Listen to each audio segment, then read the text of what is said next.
right, this referendum's in dire trouble. It almost seems more about the margin now after this news poll this morning and whether the PM is embarrassed over the margin rather than whether or not the campaign can be successful. That's because of this poll, which shows now, and it's been a trend downwards for the Yes campaign. This is before the John Farnham ad, admittedly, but it says only 38% say they support the Voice and 53% say no. You've got the 9% undecided there. If Anthony Albanese has visions of kicking with the wind in the last quarter in this campaign, he's going to need a 10-goal breeze. Well, comedian Will Anderson was meanwhile last night claiming Mr Dutton's zinger from yesterday's show. Try to understand it in relation to the You're the Voice song. Will Anderson says it was his. The last time you were on the desk, yes, back in April, you said this. Let's have a look.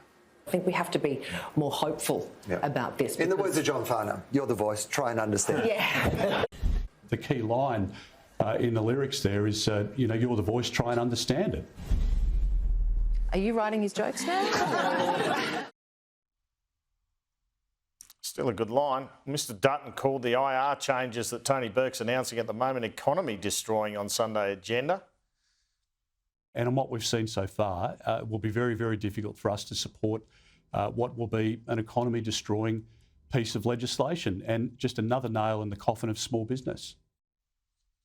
Oh, well, for more on this, let's bring in Shadow Workplace Relations Minister Michaelia Cash. Michaelia Cash, thanks for your time. What do you make of what you've heard of these IR laws so far? Well, based on Minister Burke's own admission, he is currently introducing into the Parliament industrial relations laws that will actually add more complexity to an already complex system. Why you would wrap businesses around Australia in more red tape is absolutely beyond me. But he's also admitted that as a result of his changes, consumer prices will go up. And again, why, when Australians are currently living through a cost of living crisis, you would openly admit your IR legislation is going to do that, is only a question that Mr Burke can answer. Well, I guess his answer would be that workers end up with higher wages, and that's what he's about. Well, that's not what businesses are saying. And remember, it's the employers of this country who employ people. They have stood together and they have said, this IR legislation will be job destroying. You're attacking labour hire, a legitimate form of employment. You're attacking the gig economy, but in particular, the flexibility that the gig economy provides. In relation to casuals, the coalition, we were the ones that took confusion out of being a casual. He's about to re-legislate the confusion. And of course, the Road Safety Remuneration Tribunal and owner drivers, he's got a lot of questions to answer. The small businesses are being cut out of the labour hire provisions. Do you welcome that at least? Well, let's just wait and see, because with Labor, the one thing I have learnt is the devil is always in the detail. The detail will come to us later on this afternoon, but it doesn't matter. I've spoken with COSBOA, I've spoken with ACCI, I've spoken with AI Group. You might cut them out of this much of the legislation, but guess what? They still have to navigate the rest of the legislation. Andrew, you tell me, what small business in Australia has the time or the money to navigate the complexity that Mr Burke is today adding to the system? All that does is have a detrimental impact on their business and a detrimental impact on those they employ. Well, firms like Qantas and BHP been taking the mickey a bit, though, with these labour hire arrangements. So, if Mr Burke was actually dinkum about closing the labour hire loophole that he says he is closing, you would directly target the legislation to Qantas, BHP and those doing that. But he hasn't.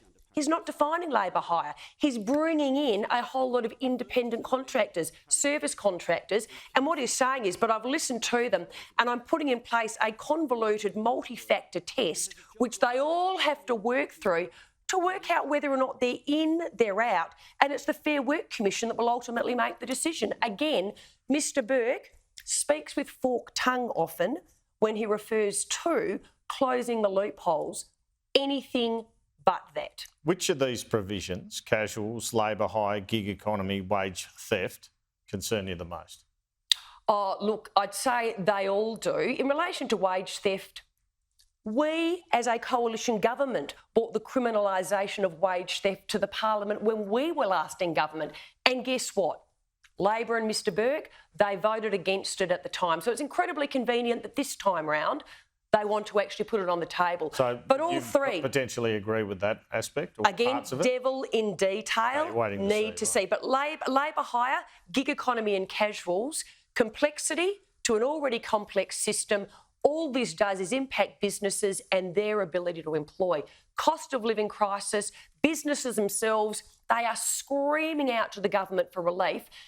And today, Tony Burke openly admits more complexity and your costs will go up. Hardly a ringing endorsement for the Australian people. You did warn the sky was going to fall in over the multi-employer bargaining. That hasn't happened, though. Well, that was actually backing in the National Farmers Federation and what they said could happen in relation to an attack on their industry. But also... Did you over-egg that? They only commenced on June the 6th. They haven't been in place for that long. And the unions play a long game, Andrew. It doesn't happen overnight. You've actually got to have enterprise agreements come to their expiry date. You look at something like the ports, well, it could be 2 years before they come to their natural expiry dates. So there is a long way to go. But what you have mentioned is this. First tranche, additional red tape. This tranche, more red tape. You wrap businesses up in red tape. That is a recipe for disaster.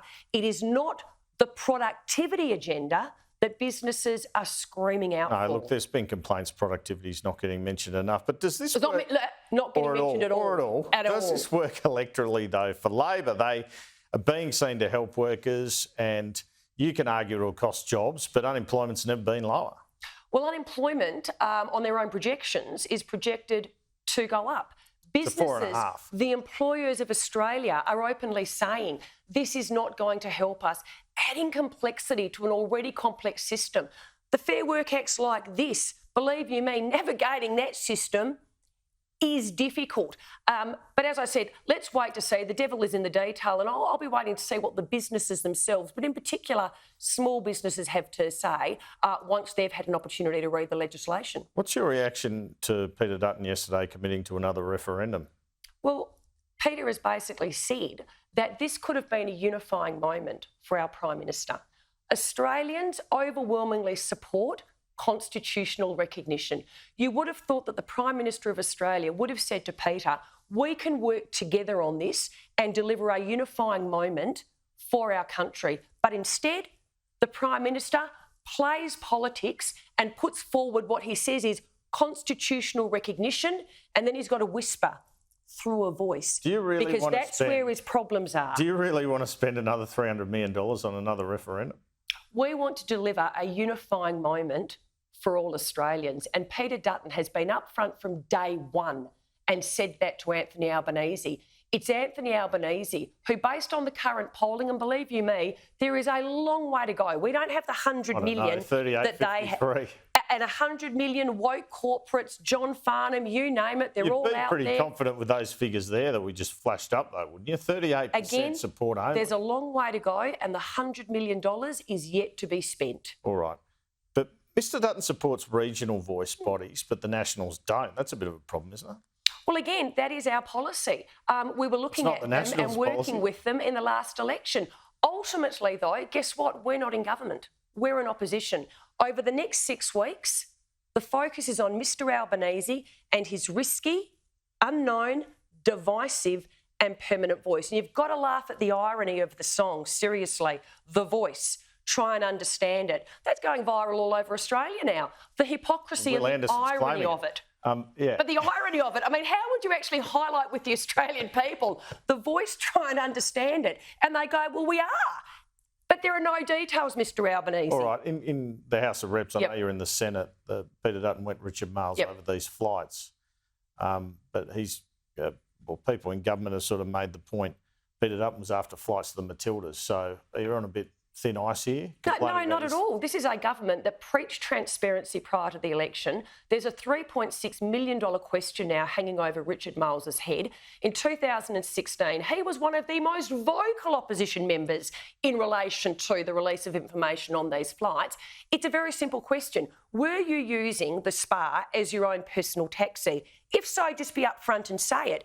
If you took your golf clubs on it, just be upfront and say it. It's a simple question, yes or no. Yeah, but my information is he took his golf club so he could play the Singaporean and Cambodian defence. Okay, but hold That's on. all right, isn't it? Yep, so why couldn't he answer that question in question time today then with that explanation? Because he's got something to hide. It's $3.6 million and he needs to come clean with the Australian people. Live the transparency that his government, when in opposition, preached they would be the be-all, end-all if elected to office. Well, they're not.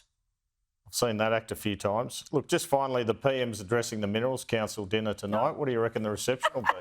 Well, I have to say... Interesting timing. Oh, interesting timing, and quite frankly, why even bother? You're doing everything you can to put these people out of business. At least be upfront with them and say, I don't respect your industry, I'm wrapping you in red tape, your cost of doing business will go up, but hey, I'm the Prime Minister and I'm delivering on a union agenda. Shadow Workplace Relations Minister Michaelia Cash, thanks so much for your Great to be time with this you, afternoon. Andrew.